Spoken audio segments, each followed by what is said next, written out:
Hello मेरे प्यारे दोस्तों, नमस्कार। मैं सुरेंद्र सोनवाल आप सभी का चैनल पर स्वागत करता हूं। तो आज अपन देख रहे हैं दोस्तों, एमपी बोर्ड के द्वारा जो गवर्नमेंट ने अपनी साइट के ऊपर मॉडल पेपर डाल रखे हैं क्लास 12th के, उसका डिस्कस अपन करने वाले हैं। तो आप देख सकते हैं यहाँ लिखा हुआ है कि हाई सेकेंडरी परीक्षा 2024, तो मतलब 12वीं के लिए है और पेपर है आपका अर्थशास्त्र, कला एवं वाणिज्य। और सब्जेक्ट देख सकते हैं इंग्लिश में भी इकोनॉमिक्स। और नीचे आपके पास में लिखा हुआ है कि हिंदी मीडियम और इंग्लिश मीडियम दोनों बच्चों के लिए ये पेपर अवेलेबल है, हिंदी मीडियम में और इंग्लिश मीडियम में भी है। तो दोस्तों सेम पैटर्न के ऊपर आपको पेपर देखने को मिलेगा। मैं पेपर की पूरी आंसर की आपको इसमें बताने वाला हूं, तो वीडियो में आप बने रहें। तो 80 नंबर का पेपर आएगा, 3 घंटे का पेपर है, 7 पेज का पेपर आएगा, 23 क्वेश्चन आपको देखने को मिलने वाले हैं। तो चलो दोस्तों चलते हैं क्वेश्चनों को देखते हैं। तो ये हिंदी मीडियम के बच्चों के लिए निर्देश दे रखे हैं और इंग्लिश मीडियम वाले बच्चों के लिए इंस्ट्रक्शंस दे रखे हैं, इनको आप आराम से पढ़ सकते हैं। अब फर्स्ट क्वेश्चन पे अपन पहुंच जाते हैं। तो फर्स्ट क्वेश्चन में दोस्तों 6 क्वेश्चन आपको दे रखे हैं, आप देख सकते हैं। सभी क्वेश्चन एक एक नंबर के हैं, तो 6 नंबर का आपका ये क्वेश्चन हुआ। तो पहला प्रश्न दे रखा है, एक समाजवादी अर्थव्यवस्था का मूल उद्देश्य होता है। तो इसका मूल उद्देश्य होता है अधिकतम लोक कल्याण। जैसे दूसरा प्रश्न आता है तो इसमें दे रखा है उपयोगिता का संबंध होता है, तो इसका आंसर होगा मानव आवश्यकता की पूर्ति से। नेक्स्ट में अपन चलते हैं प्रश्न में। तो दोस्तों तीसरे प्रश्न में अपन आ जाते हैं। तो तीसरे प्रश्न में जो दे रखा है उसको पढ़ते हैं। तो इसमें दे रखा है दोस्तों कि कुल उपयोगिता जब स्थिर होती है तब सीमांत उपयोगिता होती है।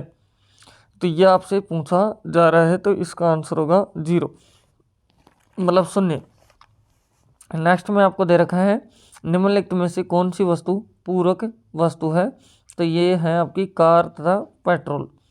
फिर दे रखा है पांचवा प्रश्न, जिसमें बोला जा रहा है मांग की कीमत लोच से अभिप्राय है। मांग की कीमत लोच से अभिप्राय है, तो इसका आंसर होगा आपका ए, जिसमें दे रखा है कीमत में परिवर्तन के कारण मांग में परिवर्तन। छठा प्रश्न है, यदि मूल्य में परिवर्तन के बावजूद मांग की मात्रा में कोई परिवर्तन न हो तो इसमें होती है। तो इसमें होती है शून्य कीमत लोच। तो इस तरह से अपना पहला प्रश्न हो जाता है। ये हिंदी मीडियम में था, आप इंग्लिश मीडियम में भी देख सकते हैं। एक एक प्रश्न आप पढ़ सकते हैं, आराम से देख सकते हैं दोस्तों। तो अब दूसरा प्रश्न में अपना आ जाते हैं। तो ये रिक्त स्थानों का प्रश्न है आपके पास में, ये भी आप देखें। तो पहला दे रखा है अल्पकालीन उत्पादन फलन को का नियम कहा जाता है। तो इसको कौन सा नियम कहते हैं? तो इसको कहते हैं परिवर्तनशील अनुपातों का नियम। दूसरे में दे रखा है पैमाने के प्रतिफल का संबंध अवधि से संबंधित है। कौन सी अवधि से? तो इसका आंसर होगा दीर्घकालीन अवधि से। थर्ड में दे रखा है उत्पादन बंद कर देने पर परिवर्तनशील लागतें हो जाती हैं, तो ये हो जाती है 0। नेक्स्ट में दे रखा है औसत लागत वक्र का आकार अंग्रेजी वर्णमाला की अक्षर से डिनोट करी जाती हैं, तो यू से। फिर बोला जा रहा है पूर्ति का नियम कीमत एवं वस्तु की पूर्ति के बीच संबंध बताता है। तो ये बताता है प्रत्यक्ष संबंध को। किसको? प्रत्यक्ष। छठे में दे रखा है दूध जैसी वस्तुओं के लिए पूर्ति की लोच होती है, तो ये होती है बेलोचदार। क्या होती है? बेलोचदार। इस तरह से सेकंड प्रश्न भी आपका हो जाता है दोस्तों। अगर चैनल पर फर्स्ट टाइम में विजिट करें तो चैनल को सब्सक्राइब करें, बेल आइकन प्रेस करें और अपने साथियों के साथ में शेयर भी करें जिनसे उनको भी यूज फुल हो ये चीज़ें। और मैंने बाकी क्लासों के मॉडल पेपर आपको आंसर की सहित अपलोड कर दी हैं, चैनल पे नहीं देखा है तो आप देख सकते हैं। तो थर्ड प्रश्न आता है, इसमें बोला जा रहा है सत्य और असत्य बताना है, जो नीचे लिखे हैं। और सत्य और सत्य के लिए 6 प्रश्न आपको दे रखे हैं, सभी प्रश्न एक एक नंबर के हैं। तो फर्स्ट में दे रखा है जिस कीमत पर मांग तथा पूर्ति बराबर होती है उसे संतुलन कीमत कहते हैं, तो ये बिल्कुल बात सत्य है। फिर बोला जा रहा है बाजार कीमत उच्चावचन वाली प्रक्रिया है, तो ये भी बात सत्य है। फिर बोला जा रहा है जॉन मेनार्ड कीन्स को आधुनिक अर्थशास्त्र के जनक के रूप में जाना जाता है, तो ये बात आपकी असत्य है। फिर बोला जा रहा है विश्व महामंदी वर्ष सन 1910 है, गलत बात है, ये भी असत्य है। फिर बोला जा रहा है जीएनपी एक राष्ट्रीय अवधारणा है, तो ये आपका सत्य है। फिर नेक्स्ट में है अर्धनिर्मित वस्तुएं मध्यवर्ती वस्तुएं कहलाती हैं, तो ये बात भी आपकी सत्य है। इस तरह से अपना थर्ड प्रश्न भी हो जाता है दोस्तों। तो अब चलते हैं चौथे क्वेश्चन पे, और चौथे क्वेश्चन में आपको दे रखा है सही जोड़ी बनाइए। तो इसके अंदर सबसे पहले दे रखा है अपन को एनएनपी। क्या दे रखा है? एनएनपी। अब एनएनपी का रिलेशन किससे है? तो एनएनपी का रिलेशन है शुद्ध राष्ट्रीय उत्पाद से। फिर दे रखा है जीएनपी।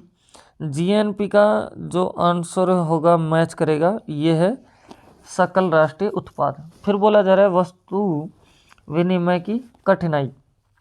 वस्तु विनिमय की कठिनाई की बात है, तो ये है आपका रिलेशन रखता है दोहरे संयोग का अभाव। फिर बोला जा रहा है मुद्रा का प्राथमिक कार्य, तो मुद्रा का प्राथमिक कार्य ये होगा विनिमय का माध्यम। फिर बोला जा रहा है केंद्रीय बैंक। केंद्रीय बैंक कौन सा होता है आपका? SBI, RBI. क्या होता है? आरबीआई।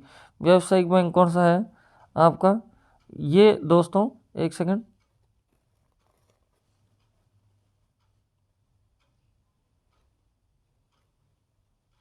अब इसमें देख सकते हैं दोस्तों कि अपन ने ये देख लिया है कि केंद्रीय बैंक है ना, केंद्रीय बैंक क्या होगा? आरबीआई, और व्यावसायिक बैंक है आपका एसबी।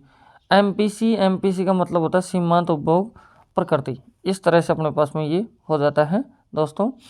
फोर्थ क्वेश्चन भी आप देख सकते हैं। फिर इंग्लिश मीडियम में भी आपके पास में दिया हुआ है। फिर आ जाता है अपने पास में पांचवा प्रश्न। पांचवा प्रश्न में आपको दिया जा रहा है कि एक वाक्य में उत्तर लिखिए,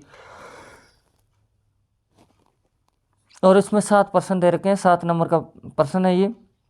तो सबसे पहले आपको दे रखा है एमपीएस का पूर्ण रूप लिखिए। तो एमपीएस का पूर्ण रूप होता है, ध्यान से सुनो, मिनिमम प्राइस सेपरेट, जिसको हिंदी में बोलते हैं न्यूनतम समर्थन मूल्य।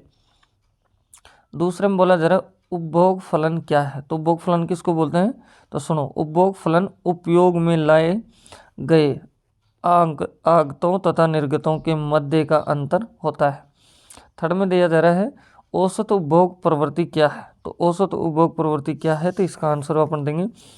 तो ये क्या होता है कि आय का वह भाग जो उपयोग पर व्यय किया जाता है उस औसत उपभोग प्रवृत्ति कहते हैं। फिर चौथे में दिया जा रहा है औसत बचत प्रवृत्ति क्या है। तो इसका आंसर होगा आय तथा बचत के अनुपातों को औसत बचत प्रवृत्ति कहते हैं। फिर आपके पास में दे रखा है जीएसटी का पूर्ण रूप लिखिए। तो जीएसटी का पूर्ण रूप होता है आपका गुड्स एंड सर्विस टैक्स, वस्तु व सेवा कर हिंदी में बोलते हैं। फिर बोला जा रहा है व्यापार शेष में कौन सी मंदें शामिल होती हैं। तो व्यापार शेष में दृश्य मंदें शामिल होती हैं। कौन सी होती हैं? दृश्य मंदें शामिल होती हैं। साथ में दे रखा है अदायगी संतुलन में कौन सी मंदें शामिल होती हैं। तो इसमें दृश्य और अदृश्य दोनों मंदें शामिल होती हैं। इस तरह से दोस्तों पांचवा प्रश्न अपना हो जाता है। सभी प्रश्न 1 नंबर के थे। अगर चैनल को सब्सक्राइब नहीं किया तो प्लीज़ चैनल को सब्सक्राइब कर ले, और वीडियो में आप बने रहें। सेम पैटर्न के ऊपर आपको पेपर देखने को मिलेगा, तो बहुत ही बेनिफिट आपको इस पेपर से होगा।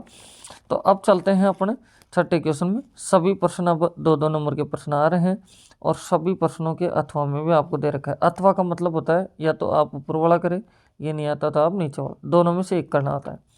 तो छठे क्वेश्चन में दे रखा है कुल उपयोगिता का अर्थ लिखिए, या फिर इसमें दे रहा है सीमांत उपयोगिता का अर्थ लिखिए। दोनों में से कोई भी कर सकते हैं। 7वां प्रश्न है अंदिमान वक्र किसे कहते हैं, या फिर अंदिमान मानचित्र किसे कहते हैं, ये आपको बताना है।